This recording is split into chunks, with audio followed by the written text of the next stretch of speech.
Hello students, मैं अमित वर्मा। पिछले video में हमने एकाएकी और आच्छादक फलन के बारे में कुछ क्वेश्चन बताए थे। उसी पर आधारित क्वेश्चन हम पढ़ाने जा रहे हैं। उसमें फलन और वो एकाएकी हैं या आच्छादक हैं इस पर।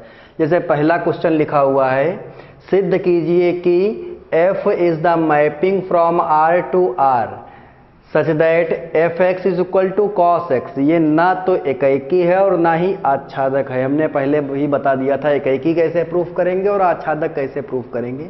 यहाँ पर दूसरा क्वेश्चन भी उसी प्रकार का है। इसमें कॉस एक्स है, इसमें साइन एक्स है। सबसे पहले हम प्रांत देखते हैं।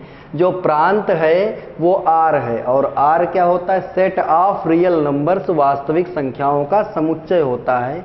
और जो इसका सह प्रांत है, कोडोमेन है, वो भी वास्तविक संख्याओं का समुच्चय है। देखिए इसमें से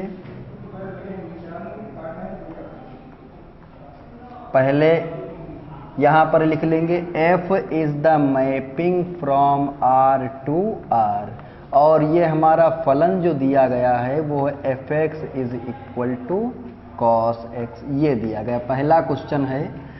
तो सबसे पहले नंबर पर हम एकाएकी प्रतिचित्रण प्रूफ करेंगे है या नहीं है। तो एकाएकी को सिद्ध करने के लिए हमने कुछ नियम बताए थे। तो सबसे पहला पॉइंट था कि हम दो अवयव मान लेते हैं प्रांत में। तो x1 x2 ये हमने मान लिए प्रांत। तो प्रांत क्या है? यहाँ पर r है। तो ये हमने मान लिया कि जो x1 x2 हैं ये वास्तविक संख्याएं हैं। अब इतना करने के बाद इनके प्रतिबिंब हम बराबर कर देंगे। fx1 is equal to fx2 कर देंगे यहाँ पर। तो fx1 की वैल्यू क्या आ जाएगी ये देखिए। यहाँ पर fx का मान दिया था cos x, तो fx1 की वैल्यू हो जाएगी cos x1 और ये हो जाएगी cos x2। ये fx1 की वैल्यू cos x1 होगी, fx2 की वैल्यू cos x2 होगी। अब जब यहाँ पर x1 और x2 वास्तविक संख्या, ये पॉजिटिव भी हो सकती हैं, निगेटिव भी हो सकती, कुछ भी हो सकती हैं। तो x1 बराबर ये हो जाएगा 2n पाई, व्यापक मान का प्रयोग करेंगे, प्लस माइनस होगा x2 के, ये इसके बराबर होगा। तो यहाँ से ये देख लीजिए कि प्रत्येक स्थिति में x1 जो है वो x2 के बराबर नहीं हो सकता। केवल एक ही स्थिति में न्यून कोण के लिए ऐसा संभव है, जबकि किसी अन्य कोण के लिए संभव नहीं है। और जबकि x1 x2 का मान कोई भी वास्तविक संख्या रेडियन में हो सकता है। तो यहाँ पर लिखेंगे इसलिए f जो है वो हमारा एकाएकी प्रतिचित्रण नहीं है। ये जो है ये एकाएकी प्रतिचित्रण नहीं है।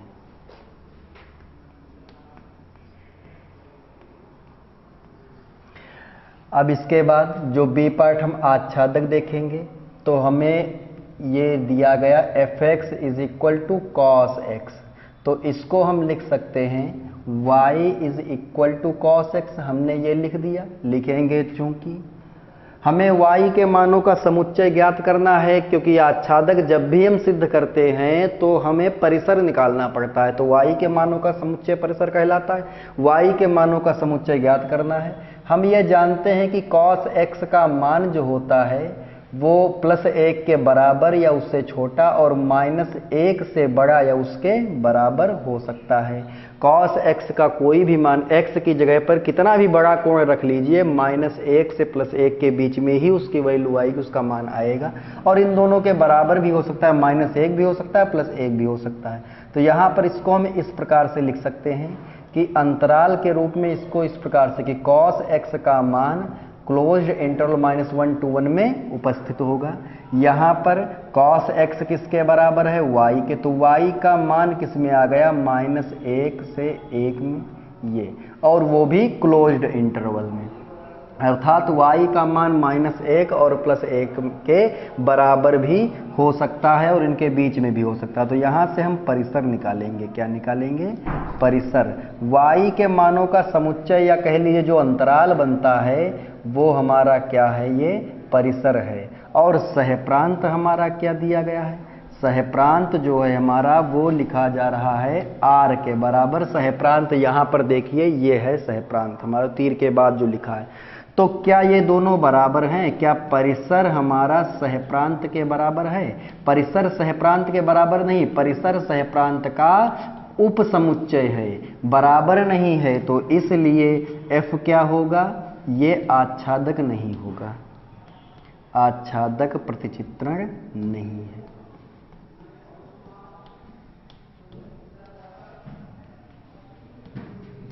ये हमारा,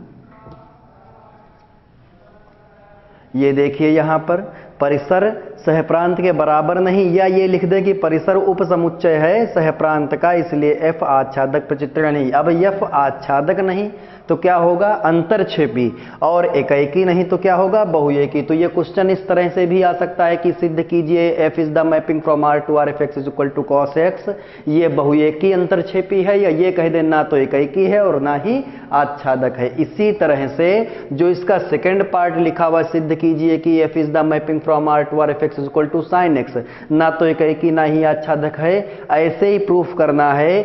जब f is the mapping from R to R x का मान कोई भी वास्तविक संख्या होगा तो केवल हम व्यापक मान का प्रयोग करेंगे। साइन एक्स का भी क्वेश्चन इसी प्रकार से लग जाएगा। देखिए अगला क्वेश्चन देखते हैं हम, क्वेश्चन नंबर 2 ये है सेकंड।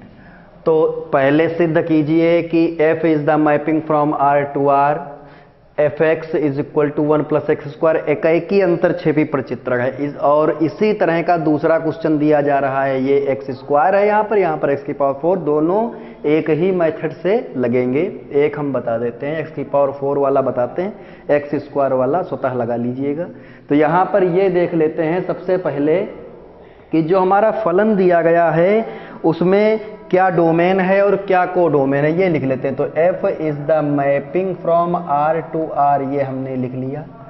तो यहाँ पर जो हमारा प्रांत है वो भी r है और सहप्रांत भी r, F x is equal to ये दिया जा रहा है x की पावर 4, ये सेकेंड क्वेश्चन है। यहाँ पर ये देखिए एफ एक्स बराबर एक्स की पावर 4 दिया जाए, सिद्ध करना बहुएकी अंतरक्षेपी प्रतिचित्रण है। बहुएकी का मतलब ये होगा कि ये एकैकी प्रतिचित्रण नहीं है, और अंतरक्षेपी प्रतिचित्रण का अर्थ ये होगा कि ये आच्छादक नहीं है। तो हमें एकैकी जैसे सिद्ध करते थे वैसे इसको हम सिद्ध करेंगे। तो ए पार्ट में जैसे एकैकी प्रतिचित्रण सिद्ध करते थे लिखेंगे माना x1, x2 belong to r, ये प्रांत में उपस्थित कोई दो अवयव हो गए। अब इनके हम प्रतिबिंब आपस में क्या कर देंगे, बराबर कर देंगे। f(x1) is equal to f(x2) करेंगे तो ये हमारा क्या आ जाएगा भैया, x1 की पावर 4, देखो fx दिया गया था x की पावर 4, तो fx1 x1 की power 4 is equal to x2 की पावर 4 हो जाएगा। अब ऐसा करेंगे कि x1 यहाँ पर पावर 4 लिखा हुआ है तो x1 square is equal to x2 square कर देंगे, रूट ले लिया हमने, फिर से रूट ले लेंगे तो x1 का मान किसके बराबर आ जाएगा, प्लस माइनस x2 के बराबर आ जाएगा, क्योंकि x1 और x2 वास्तविक संख्याएं हैं, पॉजिटिव भी हो सकती है ये और निगेटिव भी। x1 का मान पॉजिटिव भी आ सकता है, निगेटिव भी आ सकता है। तो यहाँ पर प्रत्येक स्थिति में x1 जो है वो x2 के बराबर नहीं होगा, इसलिए जो f है वो हमारा एकैकी नहीं है। क्या है, एकैकी नहीं, एकैकी प्रतिचित्रण नहीं है। या ये कह देंगे कि जो फलन f दिया गया है वो बहुएकी प्रतिचित्रण है, बहुएकी है। यदि एकैकी नहीं है तो क्या होगा, बहुएकी। अब ऐसे ही इसका बी पार्ट देख यहाँ पर, तो इसमें एकैकी में सिद्ध कर लिया, एकैकी नहीं तो बहुएकी आ गया। अब अंतरक्षेपी कैसे सिद्ध करेंगे, अंतरक्षेपी सिद्ध करने के लिए हमने बताया था सिद्ध करना है कि वो आच्छादक नहीं है, तो जैसे आच्छादक सिद्ध करते थे वैसे अंतरक्षेपी सिद्ध करेंगे। लिख लेते हैं फलन क्या दिया गया, f x is equal to दिया गया एक्स की पावर 4, तो इसका अर्थ ये हुआ कि ये y बराबर दिया जा रहा है x की पावर 4। हमें y के मानों का समुच्चय निकालना है, x का मान कोई भी वास्तविक संख्या हो सकता है, तो यहाँ पर x का मान हम जब ज्ञात करेंगे तो यह आ जाएगा 4th रूट y, या y की पावर 1/4, ये भी इसको हम लिख सकते हैं, ये आ जाएगा। लिखेंगे चूंकि x का जो मान है वो वास्तविक संख्या है, वास्तविक संख्या की हमने परिभाषा बताई थी जिसका वर्ग धनात्मक होता है। यहाँ पर 4th रूट लगा हुआ है तो इसका हम 2 बार वर्गमूल करेंगे, रूट y, फोर्थ रूट को लिखेंगे रूट इंटू रूट वाई, तो यहाँ पर जो ये y होगा उसका मान 0 के बराबर भी हो सकता है, 0 से बड़ा भी हो सकता है, तभी ये वास्तविक संख्या आएगा। अन्यथा यदि इसका मान माइनस में हो गया तो ये काल्पनिक बन जाएगा। तो यहाँ पर y के मानों का समुच्चय हमारा आ जाता है 0 टू इनफाइनाइट। ये यहाँ क्लोज्ड इंटरवल हो जाएगा 0 पे और इनफाइनाइट पे ओपन इंटरवल। तो जो हमारा परिसर आया है वो क्या आया है, क्लोज्ड इंटरवल 0 टू इनफाइनाइट। इसमें सभी वास्तविक संख्याएं नहीं आई, केवल 0 सहित जो धनात्मक वास्तविक संख्याएं हैं वही उन्हीं की बात हो रही है।